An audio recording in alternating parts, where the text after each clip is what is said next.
all student, Hindi medium student, UPSC aspirant, Hindi medium student. Thanks for joining me once again. I remind you, Chapter 8 खुशहाल गांव और समृद्ध शहर। पिछली कक्षा में मैं आप लोगों को पढ़ाई थी और आज चैप्टर 8 का क्वेश्चंस विद आंसर करवाऊंगी।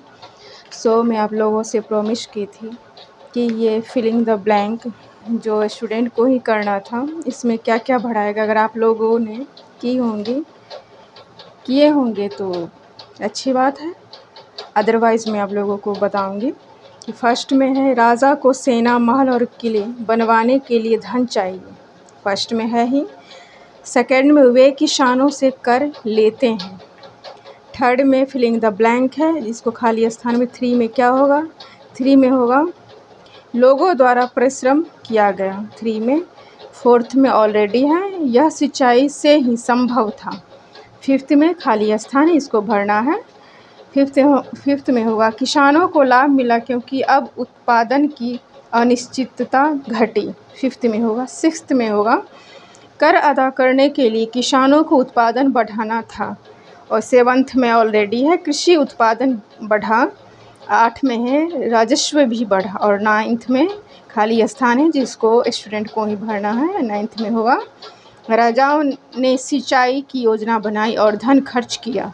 सो आगे बढ़ते हैं क्वेश्चंस विद आंसर।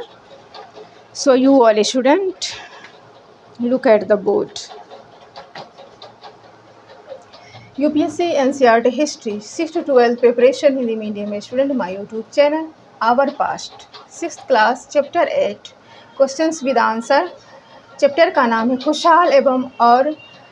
खुशहाल गांव और समृद्ध शहर। इस क्वेश्चंस विद आंसर कराने से पहले कुछ महत्वपूर्ण तिथियां आप लोगों को बताना चाहूँगी। फर्स्ट, उपमहाद्वीप में लोहे के प्रयोग की शुरुआत करीब 3000 साल पहले हुआ। सेकेंड, लोहे के प्रयोग में बढ़ोतरी नगर आहत सिक्कों करीब 2500 साल पहले हुआ। थर्ड में संगम साहित्य की रचना की शुरुआत करीब 2300 साल पहले हुआ। फोर्थ लास्ट, अरिकामेडो का पतन करीब 2200 तथा 1900 साल पहले हुआ। सो लेट्स गो अहेड, आगे बढ़ते हैं और क्वेश्चंस पे प्रकाश डालते हैं। आओ याद करें, यानी खाली स्थान को भरो। क, तमिल में बड़े भूस्वामी को डैश कहते हैं। तमिल में बड़े भूस्वामी को वेल्ला बोलते हैं, वेल्ला। ख, ग्राम भोजकों की जमीन पर प्रायः डैश द्वारा खेती की जाती थी, दास और मजदूर द्वारा खेती की जाती थी। ग, तमिल में हलवाई को डैश कहते हैं, उन्नवार कहा जाता है। तमिल में हलवाई को उन्नवार बोला जाता है। घ, अधिकांश गृहपति डैश भूस्वामी होते हैं, स्वतंत्र कृषक एंड ग्राम भोजक भूस्वामी होते हैं। एंड सेकेंड क्वेश्चंस नंबर 2, ग्राम भोजकों के काम बताओ, वे शक्तिशाली क्यों थे। इसका उत्तर है ग्राम भोजकों के काम इस प्रकार से निम्नलिखित हैं। फर्स्ट, अपनी भूमि पर दासों तथा मजदूरों द्वारा खेती करवाते थे। सेकंड, राजा के लिए कर वसूल करना। थर्ड, न्यायाधीश का कार्य करना। फोर्थ, कभी कभी पुलिस का भी काम करते थे। और जैसा कि यहाँ शक्तिशाली क्यों ग्राम भोजक होते थे, इसका उत्तर है ग्राम भोजकों के शक्तिशाली होने का कारण है फर्स्ट, ये गांव का प्रधान व्यक्ति होते थे। सेकंड, गांव के सबसे बड़े भूस्वामी होते थे। थर्ड, अनेक दास तथा मजदूर इन पर निर्भर रहते थे। फोर्थ, राजा द्वारा इन्हें कर वसूलने, न्यायाधीश का कार्य तथा पुलिस का कार्य सौंपने से भी इनकी शक्ति में वृद्धि हो जाती थी। क्वेश्चन नंबर 3, गांव तथा शहरों दोनों में रहने वाले शिल्पकारों की सूची बनाओ। इसका उत्तर है गांव तथा शहर दोनों में रहने वाले शिल्पकारों का सूची इस प्रकार है। फर्स्ट, लोहार। सेकेंड, सुनार। थर्ड, कुम्हार। फोर्थ, बढ़ई। फिफ्थ, बुनकर। सिक्स्थ, मूर्तिकार। सेवन्थ, वास्तुशिल्पी। 8, टोकरी बुनने वाले। 9th, माला बनाने वाले। 10, इत्र बनाने वाले, एंड लास्ट 11th बर्तन बनाने वाले आदि। क्वेश्चन नंबर 4, सही जवाब ढूंढो। क, वलयकूप का उपयोग किस चीज़ में होता था? फर्स्ट है नहाने के लिए, सेकंड है कपड़े धोने के लिए, थर्ड है सिंचाई के लिए, फोर्थ है जल निकास के लिए किया जाता था। तो वलयकूप का उपयोग जल निकास के लिए किया जाता था, यानी फोर्थ नंबर, क का फोर्थ सही होगा। ख, आहत सिक्के किस चीज़ के बने होते थे? तो फर्स्ट चांदी का, सेकंड सोना का, थर्ड टीन का, फोर्थ का हाथी दांत के बने होते थे। तो आहत सिक्के दो चीज़ के बने होते थे, एक चांदी, दूसरा तांबा। तो इसमें तांबा कहीं नहीं है, चांदी है, तो फर्स्ट होगा चांदी सही। ग, मथुरा महत्वपूर्ण यानी मथुरा किस चीज़ के लिए ज़्यादा महत्वपूर्ण थे? फर्स्ट गांव, पतन, तीसरा धार्मिक केंद्र, फोर्थ जंगल क्षेत्र था, मतलब जंगल क्षेत्र के लिए। तो इसका होगा मथुरा एक धार्मिक केंद्र है, यानी लोग तीर्थ करने जाते हैं, जहाँ पे राधे कृष्ण का मंदिर है। फोर्थ, श्रेणी में कौन सा सही है? फर्स्ट शासकों, शिल्पकारों, कृषकों, पशुपालकों का संघ होता था, तो इसमें होगा शिल्पकारों। क्वेश्चन नंबर 5, पृष्ठ 79 पर दिखाए गए, यानी 79 पर दिखाए गए लोहे के औजारों में कौन खेती के लिए महत्वपूर्ण होंगे? अन्य औजार किन कामों में आते होंगे? इसका उत्तर है पृष्ठ 79, यानी 79 पर दिखाए गए लोहे के उपकरण हैं फर्स्ट चिमटा, कुल्हाड़ी और दरांती।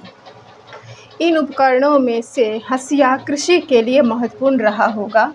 चिमटे का प्रयोग लोहार द्वारा गर्म लोहे से औजार बनाने के लिए किया जाता होगा। जलाऊ लकड़ी यानी जली हुई लकड़ी इकट्ठा करने के लिए पेड़ों को काटने में कुल्हाड़ी महत्वपूर्ण रही होगी।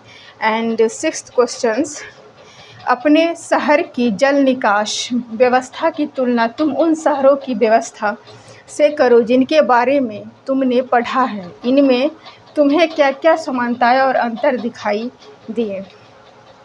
इसका उत्तर है हमारे शहर की जल निकास व्यवस्था हड़प्पा तथा मोहनजोदड़ो की जल निकासी व्यवस्था से मेल खाती है। हड़प्पा तथा मोहनजोदड़ो में सड़कों में नाले बनाकर जल निकास व्यवस्था की गई थी। घरों के पानी के निकास के लिए नालियां बनाकर उन्हें सड़कों के नालों से जोड़ा गया था। वर्तमान में काम में लाई जा रही जल निकास व्यवस्था अधिक उन्नत है। अब भूमिगत नालों के द्वारा व्यर्थ जल 3 निकासी की जाती है। इनकी देखभाल की आसानी से की जा सकती है। सो आगे बढ़ते हैं, आओ करके देखें, यानी 7th एंड 8 क्वेश्चन स्टूडेंट को खुद करना है, मैं हिंट दे दूंगी आप लोगों की सुविधा के लिए। आओ करके देखें। 7th, अगर तुमने किसी शिल्पकार को काम करते हुए देखा है तो कुछ वाक्यों में उसका वर्णन करो। संकेत, उन्हें कच्चा माल कहाँ से मिलता है, किस तरह के औजार का प्रयोग करते हैं, तैयार माल का क्या होता है आदि। तो इसका मैं हिंट दे दूं, मैंने बढ़ई शिल्पकार को काम करते हुए देखा है। वह लकड़ी के रूप में कच्चा टिम्बर मार्केट से खरीदता है। टिम्बर मार्केट और लकड़ी बनाने से काटकर लाई जाती है। वह कई प्रकार के औजार जैसे लकड़ी घिसने वाला रंदा, लकड़ी काटने वाली आड़ी, छेद करने वाला हथौड़ी का प्रयोग करता था। तैयार माल के रूप में मेज, कुर्सी, पलंग, दीवान इत्यादि। और 8 लास्ट, अपने शहर या गांव के लोगों को कार्यों की एक सूची बनाओ। मथुरा में किए जाने वाले कार्यों से ये कितने समान और कितने भिन्न थे? तो मथुरा एक धार्मिक केंद्र था, जो लोग तीर्थ करने जाते हैं, राधे कृष्ण का मंदिर है। इसका मैं हिंट दे दूं, मेरे शहर में रहने वाली पुरुष और महिलाएं बड़ी इमारतों के कार्यालय में काम करते हैं। दूसरा पॉइंट होगा, उनमें से अधिकांश बहुराष्ट्रीय कंपनी के साथ काम करते हैं, जिनके कार्यालय दुनिया भर में कई शहरों में कंप्यूटर पर काम करते हैं। और थर्ड पॉइंट है, मथुरा के पुराने शहर में गांव के लोगों ने शहरवासियों और यात्रियों के खाने का सामान देने का काम किया, क्योंकि मथुरा दो प्रमुख व्यापार और यात्रा मार्गों के बीच में पड़ने वाला एक महत्वपूर्ण शहरी केंद्र है तथा वह एक धार्मिक केंद्र भी है। मथुरा बेहतरीन मूर्तियां बनाने का भी केंद्र रहा है। इन दोनों स्थानों के बीच एक मात्र समानता यह है कि दोनों व्यस्त शहर हैं। हालांकि जबकि मथुरा में लोग पुराने दिन में अच्छा कर रहे थे, आधुनिक समय में मेरे शहर में के लोग इंटरनेट पे काम करते हैं, यानी ज़्यादातर इंटरनेट से सेवा दी जाती है। सो आज के लिए इतना ही। नेक्स्ट क्लास में चैप्टर 9th पढ़ाऊँगी। तब तक के लिए till then bye bye, take care, thank you for watching my YouTube channel. Like, subscribe and share. Thank you.